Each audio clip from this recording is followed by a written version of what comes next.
High high, এটা আবার কেমন সমস্যা রে ভাই? টিকটকে এটা আবার কেমন সমস্যা? তার জন্য তুমি মরতে রাজি আছো। নবীর জন্যই জীবন দিব, হকের জন্যই জীবন। মুরব্বি মুরব্বি মুরব্বি মুরব্বি ক্ষমা করে দাও প্লিজ। আসসালামু আলাইকুম। আমরা প্রতিনিয়ত যে টিকটক চালাই, সেই টিকটকে এখন নানান ধরনের সমস্যা আছে। কারণ আমরা এই টিকটকে লগ ইন করতে গেলে আমাদের যে সামনে একটি সমস্যা আসে, সেটা হলো বার্থডে সমস্যা। তারপরে জন্ম তারিখ দিতে গেলে অনেক ধরনের সমস্যা আছে। চলুন এই সমস্যাটা কোথা থেকে আসে, কীভাবে আসে, সেটা আমরা আজকে ভিডিওতে দেখিয়ে দিই। দেখেন, আমরা যখন টিকটকে লগ ইন করি, তখন জন্মসাল দিয়ে যখন লগ ইন করতে চাই, তখন কিন্তু এই একটা নোটিফিকেশন আসে, সেটা হলো sorry looks like your not TikTok but thanks for character. অর্থাৎ আপনি জন্মসাল, জন্ম তারিখ ইত্যাদি দেওয়ার পরও দেখবেন আপনি লগ ইন করতে পারেন না। এটা কিন্তু একটি জাতীয় সমস্যা। তো এই সমস্যাটি আমরা এখন কীভাবে সমাধান করব, সম্পূর্ণ ভিডিও আপনাদের দেখিয়ে দিচ্ছি। সো স্কিপ না করে আজকের এই ভিডিওটি সম্পূর্ণ দেখুন।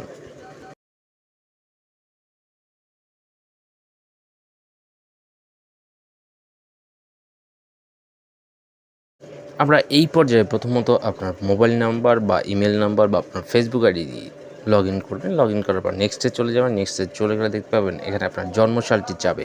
কারণ আমরা জানি যে টিকটক খুলতে গেলে একটি জন্মসাল চায়, এবং সেই জন্মসাল সঠিক দেওয়ার পর দেখুন আমরা কিন্তু পুনরায় ঢুকতে পারতেছি না। আমরা কী করবো? পুনরায় না ঢুকতে পারলে সেখান থেকে একটা স্ক্রিনশট নিব।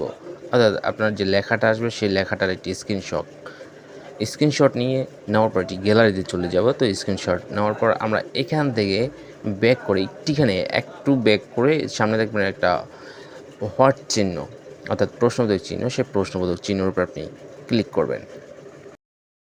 তারপর আমরা স্ক্রল করে একদম নিচে চলে যাব। নিচে দেখবো আদার্স একটি অপশন। দেখেন, আমি 3 মার্ক দিয়ে দেখিয়ে দিচ্ছি। আদার্স অপশন উপরে ক্লিক করবেন। আদার্স ক্লিক করার পর এখানে ইয়েস অর নো থাকবে, এটা চাপ দেবেন। আপনি নিচে দেখবেন সি ফিডব্যাক, এটার উপর আমরা ক্লিক করব।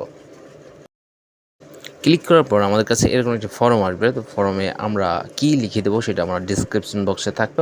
ডিসক্রিপশন বক্স আপনারা চেক করে নেবেন। দেখেন আমি লিখে দিয়েছি। তারপর একটা যদি আপনি সুন্দরভাবে তুলতে পারেন তো ভালো, না তুলতে পারলে আপনি ডিসক্রিপশন বক্সে গিয়ে এটি লিখে দেবেন।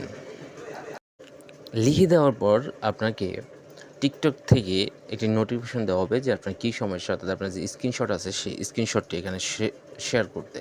তো আমরা এখান থেকে সরাসরি চলে যাব গ্যালারি থেকে আপনার যে সমস্যাটি সেই স্ক্রিনশট দিয়ে রেখেছেন, সেই স্ক্রিনশটটি দিয়ে ওখানে ওকে লেখা আছে, সেই ওকে লিখে আপনি সাবমিট অপশন পেয়ে যাবেন। সেই সাবমিট অপশনে ক্লিক করবেন। অর্থাৎ সাপোর্ট বা সাবমিট যেটাই হোক বা রিপোর্ট যেটাই হোক, আপনি সেটাই ক্লিক করবেন এবং আপনার কী সমস্যা সেটি অবশ্যই লিখিয়ে দেবেন। লিখিয়ে দেওয়ার পর আপনাকে টিকটক থেকে একটি মেসেজ দেবে, বা 3 থেকে 4 ঘন্টা বা 2 ঘন্টা সময় নেবে। নেওয়ার পর আপনার ফিডব্যাক দিবে। তারা এটা কীভাবে রেসপন্স করছে সম্পূর্ণ তারা জানিয়ে দেবে। তারপর 3 থেকে 4 ঘন্টা পর আপনি আমার টিকটকে চলে আসবেন। টিকটকে চলে আসার পরেই ইনশাল্লাহ আপনি আশা করি এভাবে যদি সুন্দর মতো মেসেজ দিতে পারেন, টিকটক আপনাকে টিকটক অ্যাকাউন্টটি ঠিক করে দেবে।